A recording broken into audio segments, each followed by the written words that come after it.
Garonnette.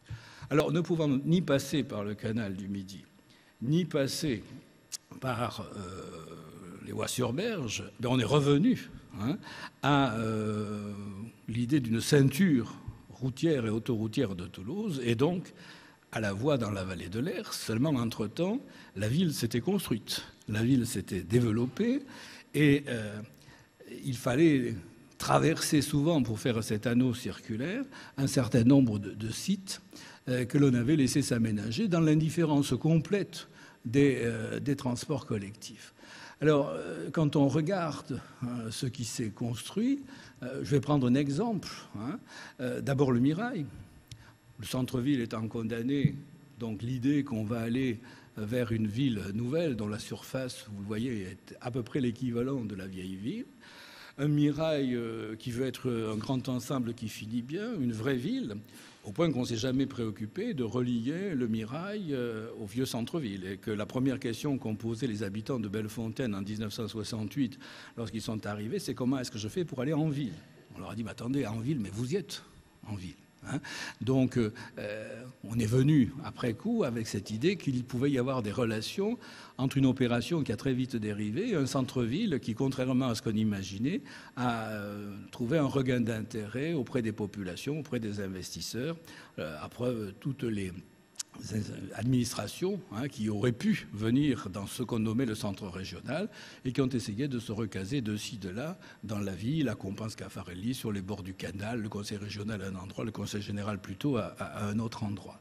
Et puis, quand on voit ce qui s'est passé dans le quartier de Rangueil, eh bien, une urbanisation qui se fait le long de la route nationale 113 vers Narbonne et le long du canal du Midi, sans absolument penser à la desserte, la ZUP de Rangueil, les premières installations du campus scientifique, les premières installations du campus scientifique, l'installation du campus de Rangueil et de l'INSA au début des années 70, un peuplement extraordinaire qui suscite des mobilités de population, mais comment est-ce qu'on peut desservir ces quartiers-là? On n'a absolument pas pensé à cette chose-là. Et aberration des aberrations, la localisation du centre hospitalier universitaire en 1975 sur la colline de Rangueil, qu'on ne sait toujours pas desservir correctement par les transports collectifs, sinon peut-être de même par des télécabines. Le même problème va se reposer sans doute pour la desserte du cancéropole de l'autre côté. Donc effectivement, on a dans ces quartiers-là urbanisés, sans se poser la question des déplacements que cette urbanisation induirait, et c'est après coup qu'on a été obligé d'investir, et des sommes colossales qu'il faudra peut-être un jour rétrospectivement estimer, pour essayer, à travers ces quartiers, de tracer un contournement de Toulouse, d'abord pour desservir le Mirail où la rocade a été transformée en voie autoroutière, et puis surtout là, entre Ampalo et le canal du Midi, cette rocade sud qui a complètement défiguré un certain nombre de sites, dont des parcs, d'établissements religieux dans cette zone-là.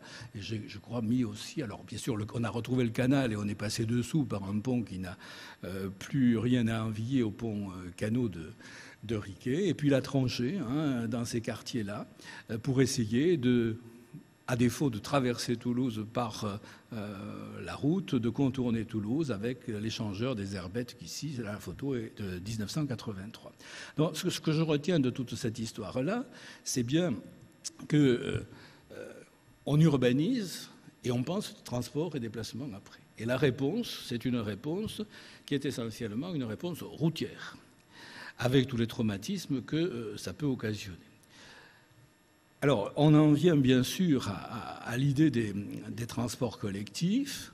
Après cela, d'abord la ligne A du métro, et puis ensuite, ce que je disais tout à l'heure, la ligne V du métro.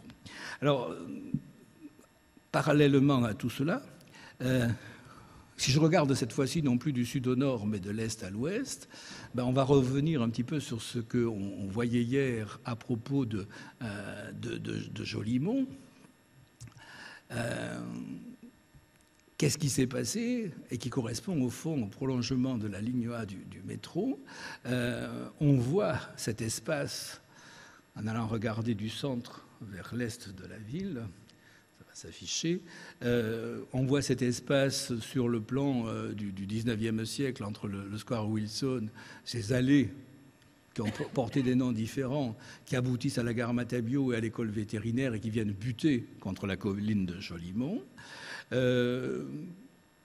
Et puis, petit à petit, le devenir de ces allées va être remis sous les feux de l'actualité avec les problèmes de circulation. Voici une photo de l'entre-deux-guerres. On voit bien ces allées plantées d'arbres, allées cavalières, aboutissant sur l'école vétérinaire et au-delà, la colline de Jolimont. Mais très tôt, dès les années 20, on a eu l'idée de prolonger ces allées Jean Jaurès, de démolir l'école vétérinaire et d'essayer d'aller vers ce qui aurait pu être cette rocade S, qu'on a fini par faire quand même. Dans le plan Josely, on retrouve cette idée entre le canal et Jolimont d'une vaste avenue qui gagnerait les hauteurs de Jolimont avec des cités-jardins, plan de Josely de l'entre-deux-guerres. On décide de démolir l'école vétérinaire et on prévoit, le plan est de 1930 ici, on prévoit donc un emplacement pour la nouvelle école vétérinaire et on la construit, dont le projet est en marche. Mais en 1936, ce bâtiment, qui devait être l'école vétérinaire, avec son décor animalier, ses têtes de bovins au-dessus des colonnes, est occupé par l'armée, puis ensuite devient le siège de l'école nationale des ingénieurs civils de l'aéronautique.